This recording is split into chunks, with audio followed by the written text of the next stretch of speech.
In today's video, we are going to cover something that a lot of people that build AI agents always forget: when to use an agent. You need to understand what tool you are creating and know when to make it or when it is overkill. So this is how you can take the decision to create an AI agent for your task or not. So before you start creating an AI agent, you need to ask a simple question. Is the path to the goal you want to attain known in advance? If the answer is yes, you should go for a deterministic workflow or a simple LLM call, because you know the exact step-by-step guide. If you're not sure about it, maybe you have some known steps, but some require judgment, you should go with a structured agent that has guardrails. So you use the agent, but you restrict it according to the parameters you know. If you don't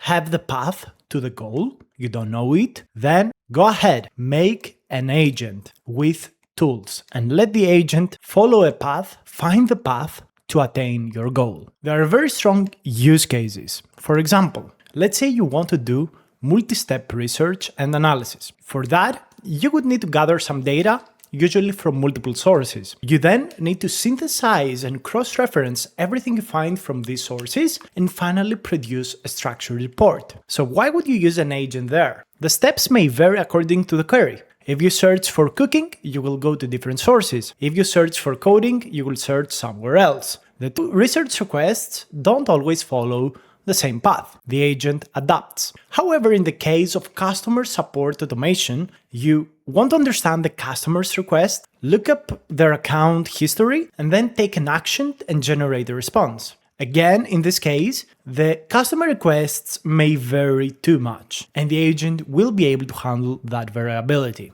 So there are other cases where you would use an AI agent, for example, for internal operations automation, where the inputs are variable. For document processing, so you take unstructured documents like PDFs and you need to extract information, validate and store them. So in general, you use an agent when the input is variable and the right sequence of action depends on those inputs. You don't use an agent when you know the path or when an LLM decision carries real-world risk. For example, this is why radiologists haven't been automated, as a lot of people believe they would with, the advance of technology, because it carries real-world risk. So let's see when not to use an agent. First of all, there's a very simple reason. Creating agents has overhead, cost, and has unpredictability. You can never predict that the agent will do exactly what you want. So you need to use and create agents when the trade-off is justified. A lot of times, just writing code is enough.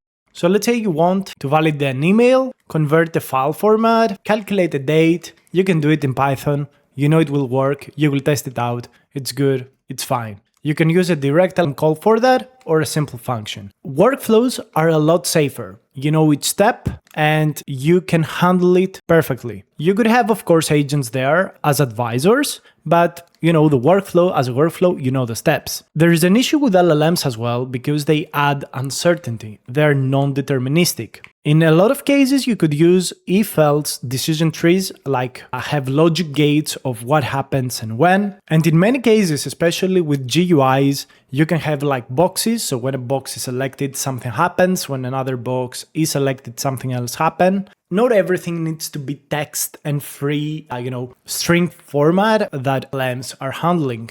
And in a lot of cases, the complexity just doesn't justify creating an agent. There are a lot of tasks that are very simple to do. Agents, nowadays especially, are for more complex tasks. So this is how a decision tree looks like. Do you know the path in advance? If the answer is yes, go for a deterministic workflow. If the answer and the path is not known in advance, you can use an agent with tools. So the key takeaways I want you to get from this video is that you shouldn't always use agents. You need to evaluate whether the agent and the complexity and the uncertainty of the agent justifies the complexity of the task. If you cannot make a solution that works all of the times and handles all of the different inputs, well, you could make an agent. But you should never forget the uncertainty and the reliability of what you create. In a lot of cases, just writing code, just doing a simple LLM call, just making a deterministic workflow is the better choice,